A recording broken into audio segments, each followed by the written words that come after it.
तो हेलो दोस्तों, कैसे हो सब लोग। तो आज की वीडियो में हम लोग बात करने वाले हैं नाइन टेल फॉक्स यानी कि कुरुमा के बारे में। तो ये वैसे इसके बारे में जानने को तुम्हारे पास बहुत कुछ है, लेकिन पहले हम ये जान लेते हैं इसका जन्म कैसे हुआ। तो अगर हम पीछे जाए तो पीछे बस एक ही टेल बीस्ट हुआ करता था, जिसको आज हम लोग 10 टेल्स के नाम से जानते हैं। तो हागरोमा ने उसको अपने अंदर सील कर दिया और वो बन गया फर्स्ट जिंजुरिकी 10 टेल्स का। लेकिन वक्त के साथ उम्र बढ़ने से उसने 10 टेल्स की पावर को अलग अलग डिवाइड कर दिया 9 टेल्स में। उनमें से एक कुरुमा भी था। तो अलग अलग डिवाइड करने के बाद उसने ये डिसाइड किया कि वो हर एक टेल बीस्ट को अलग अलग जगह भेजेगा, ताकि 10 टेल्स की पावर को कोई ना ले पाए। लेकिन जाने से पहले उसने सारे टेल बीस्ट को ये कहा कि फ्यूचर में एक शिनोबी आएगा और उनको वापस से इसी जगह लेके आएगा। तो ये कहते ही उसने सबको अलग अलग जगह भेज दिया और कुरमा को उसने एक फॉरेस्ट में भेजा, जिसको आगे जाके लैंड ऑफ फायर के नाम से भी जाना जाने वाला था। तो उस लेकिन वहाँ पे तभी माजरा आके अपने शारिंगन की मदद से कुरमा को अपने वश में कर लेता है, ताकि वो हाशिरामा को फाइट में हरा सके।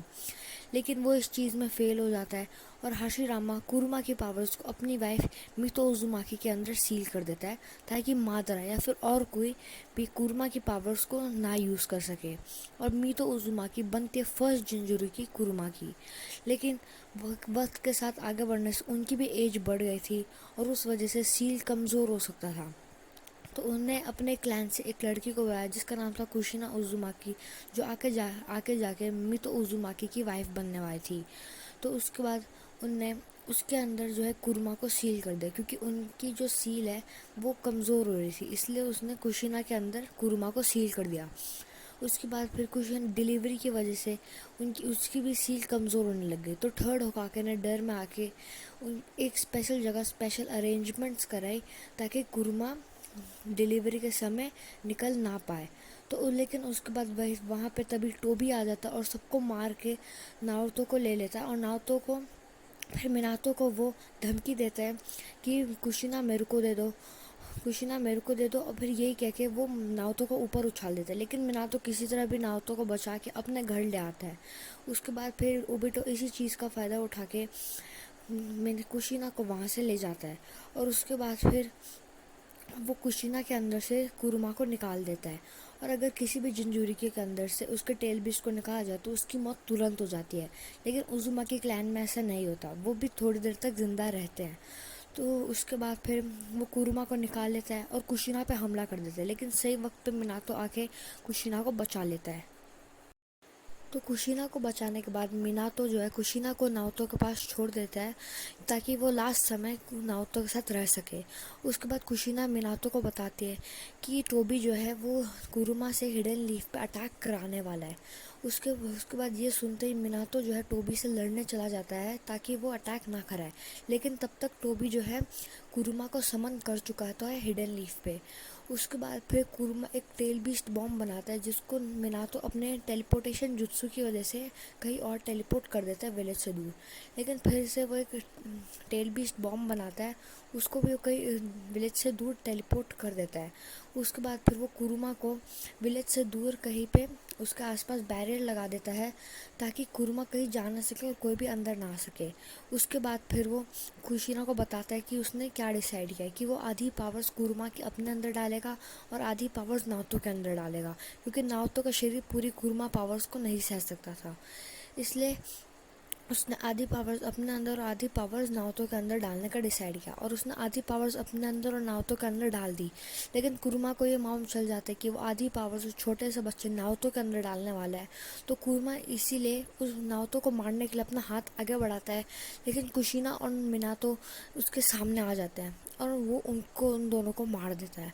और इस वजह से कुरुमा जो ह्यूमन से और ज़्यादा हेट करने लग जाता है, क्योंकि उसने नाओतो और अपने अंदर उसकी पावर्स को कैप्चर कर लिया। उसके बाद जब नाओतो थोड़ा सा बड़ा होता है, अपने टीम के एक मिशन पे जाता है, तो वहाँ पे हाकू के साथ फाइट करने में वो सबकॉन्शियसली कुरुमा के चाकरा को यूज़ करता है। और कुरुमा को फिर ये चीज़ मालूम चल जाती है कि अगर नाओतो उसके चाकरा का ज़्यादा यूज़ करेगा तो एक वक्त पे सील जो है कमज़ोर हो जाएगी और वो बाहर निकल सकता है। लेकिन ऐसा तभी हो सकता है जब नाओतो अपनी मर्जी से कुरुमा के चाकरा का यूज़ करे। यूनियन एग्ज़ाम से पहले नाओतो की मुलाकात जो है वो जिराय से होती है। जिराया नारुतो को बताते कि उसके अंदर दो दो चाक्रा और ज़्यादा पावरफुल जुत्सु परफॉर्म करने के लिए उसे अपने दूसरे चाक्रा को भी अनलॉक करना पड़ेगा। और ये कहते हैं कि वो नारुतो को एक खाई से नीचे धकेल देते हैं ताकि वो अपनी जान बचाने के लिए अपने दूसरे चाक्रा का यूज़ करे। और फिर वो कुरुमा के पास पहुंच जाता है और कुरुमा को फिर कहते हैं मतलब वो अपनी बॉडी में उसे रहने दे रहा है, तो उसे बदले में उसका चाक्रा जो है उसे देना पड़ेगा एज अ रेंट। और कुरुमा खुशी खुशी उतना अपना चाकरा दे देता है क्योंकि कुरुमा ऐसा काफ़ी टाइम से जो है चाहता था, इसलिए वो अपना चाकरा जो है नाओतो को दे देता है। नेजी और गारा के फाइट के टाइम नाओतो कॉन्शियसली कुरुमा की पावर्स का यूज़ करते हैं, लेकिन जब वो सास्के के साथ वैल्यू ऑफ द एंड में फाइट करता है तो सास्के उसे ऑलमोस्ट मार ही देता है, लेकिन कुरुमा उसे मरने नहीं देता। जितनी भी नाओतो को चोटें लगी होती है कुरुमा उन सबको ठीक कर देता है। लेडी सुनाडे को बचाने के लिए नाओतो जब काबूतो से फाइट कर रहा होता है तो काबूतो नाओतो के सारे चाक्रा पॉइंट्स को बंद कर देता है, जिससे कुरुमा को ऐसा लगने लगता है कि उसकी अब मौत यहीं हो जाएगी। लेकिन लेडी सुनाडे अपने निंजुत्सु मेडिकल निंजुत्सु से नाओतो को ठीक कर देती हैं। उसके बाद फिर नारुतो 2.5 साल के लिए जिराय के साथ ट्रेनिंग के लिए जाता है, जहाँ पे जिराय उसे ये सिखाता है कि कुरुमा की पावर्स को कैसे कंट्रोल किया जाता है। अब नारुतो 3 टेल्स तक तो आराम से कर लेता है, लेकिन जैसे वो 4 टेल पे जाता है वो आउट ऑफ कंट्रोल हो जाता है और जिराय पे जानलेवा हमला कर देता है। लेकिन जिराय काफ़ी मुश्किल से वो सील नारुतो पे लगा पाता है और कुरुमा को रोक पाता है। फिर जब नाओतो गारा को टाइम पे अकात्सुकी से नहीं बचा पाता तो फिर इसी गुस्से का फ़ायदा उठा के कुरुमा वापस से नाओतो पे हावी होने लगता है, लेकिन काकाशी जिराय के दिए हुए सील को वापस से नाओतो पे लगा देता है। ओरोचिमारू के साथ फाइट करने पे नाओतो फिर से अपने गुस्से को बाहर ले आता है। तो गाइस ये था पार्ट 1। अगर आप लोगों को पार्ट 2 भी चाहिए तो जल्दी से जल्दी इस वीडियो पर 20 लाइक्स कर दो यार, और बाय बाय।